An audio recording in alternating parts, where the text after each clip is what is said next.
Now, patients across Nigeria are bracing for tougher days in public hospitals as resident doctors prepare for an indefinite strike.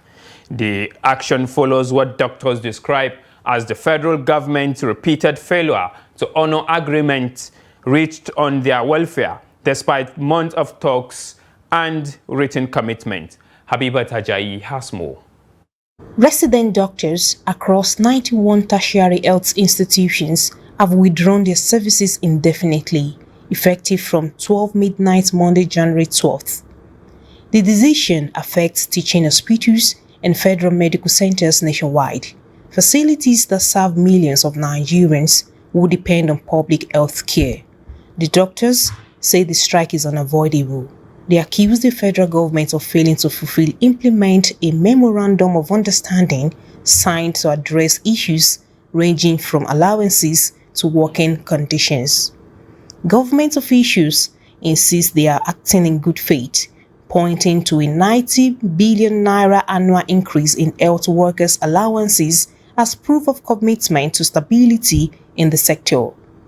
But the National Association of Resident Doctors disagrees. Its president, Dr. Mohammed Hosman, says repeatedly delays, shifting positions, and incomplete implementation have eroded trust.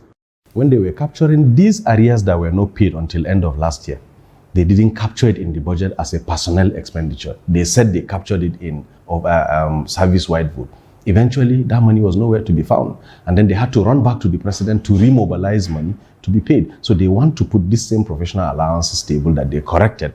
It's a correction, it's not a salary increment. They want to still do the same method so that by next month, the month after that, we'll still come back to the same problem. Yesterday's meeting, as presided over by the Honorable Minister of Labour and Employment, was very positive. Because as we took each and every of these 16 items, we agreed that what was in the MOU was going to be done. This morning, I saw press statements coming out of the Ministry of Health, even going against what was discussed yesterday. So even amongst the federal government, while the Ministry of Labour is conciliating amongst everybody and saying, let's go and implement the MOU, the Ministry of Health apparently is looking at issues differently. I hope that harmonization will happen between them so that we'll finalize on these issues, solve them. There's still time so that Monday doesn't necessarily have to happen. For resident doctors, the dispute is not only about pay, it is about fatigue, safety, and a system that keeps asking them to sacrifice without keeping its words. In hospital, the impact is already visible.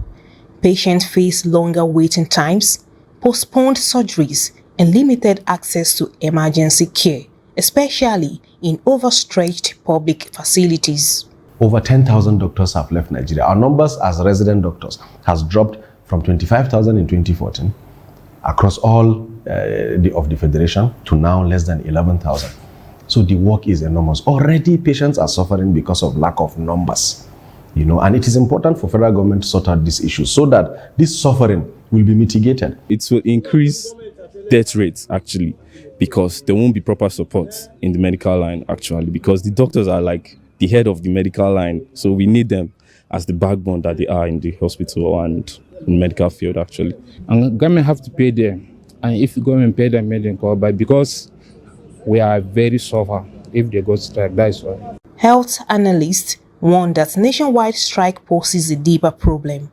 They say persistence, industrial dispute, poor planning, and weak follow-through are widening crack in Nigeria's healthcare system, pushing it further behind global standards and placing lives at risk. As stock store and hospital struggles, ordinary Nigerians are once again caught in the middle. Habibat Ajayi, Trust TV News, Abuja.